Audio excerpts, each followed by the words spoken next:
என்னங்க பசங்களா கிறிஸ்மஸ் தாத்தா இல்லனா ஃபங்க்ஷன் நடத்ததே வேஸ்ட். கிறிஸ்மஸ் தாத்தா தான் நல்லா இருப்பாரு. நீங்க என்ன பொருள் கேக்குறீங்களோ அது அவரு தான் கொடுப்பாரு. பசங்களா உங்களுக்கு என்ன gift வேணுமோ அது ஒரு பேப்பர்ல எழுதி கிறிஸ்மஸ் தாத்தா முன்னாடி வச்சிருங்க. காலையில எழுந்து பாத்தீங்கன்னா கிறிஸ்மஸ் தாத்தா உங்களுக்கு எல்லாருக்கும் அந்த பொருள் எல்லாமே gift பண்ணிடுவார். சோ அதனால கண்டிப்பா எல்லார் வீட்லயும் கிறிஸ்மஸ் தாத்தா கண்டிப்பா இருக்கணும். அங்கிள் கிறிஸ்மஸ் தாத்தா எவ்வளவு ரேட் அங்கிள்? கிறிஸ்மஸ் தாத்தா வெறும் 15 ரூபாய் தான்மா. வேணும்னா வாங்கிக்கோங்க. கண்டிப்பா வேணும் அங்கிள். நான் இது ஒன்னு எடுத்துக்கறோம். பசங்களா எல்லா திங்ஸும் வாங்கிட்டீங்க. ஆனா மெயினா ஒன்னு மறந்துட்டீங்க பாத்தீங்களா? அது என்னன்னா கிறிஸ்மஸ் மரம் தான். அந்த ஆளு கடையில கிறிஸ்மஸ் மரம் எல்லாம் விக்க மாட்டாங்க. நான் தான் எல்லாமே வச்சிருப்பேன். நீங்க இங்க வேணா வந்து வாங்கிக்கங்க.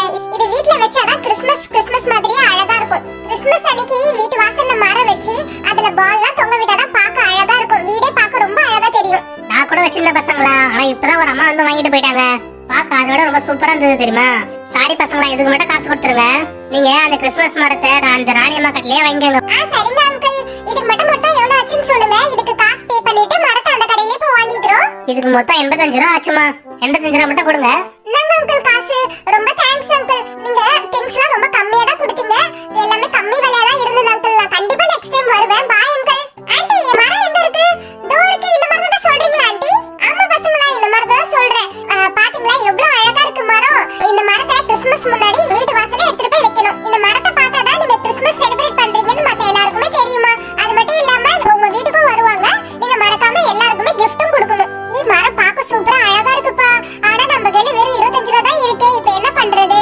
வேணும்னா நம்ம மரம் இன்னொரு நாள் அடுத்த வருஷம் செலிப்ரேட் பண்ணும்போது வாங்கிக்கலாமா? இப்போ வேண்டாம். ஏன்னா நான் என்கிட்ட 100 ரூபாய் வச்சிருக்கேன். எனக்கு பர்த்டே வந்ததுல அன்னைக்கு எங்க அம்மா என்கிட்ட ஒரு 100 ரூபாய் கொடுத்தாங்க. அதை நான் அப்படியே வச்சிருக்கேன். செலவே பண்ணல தெரியுமா?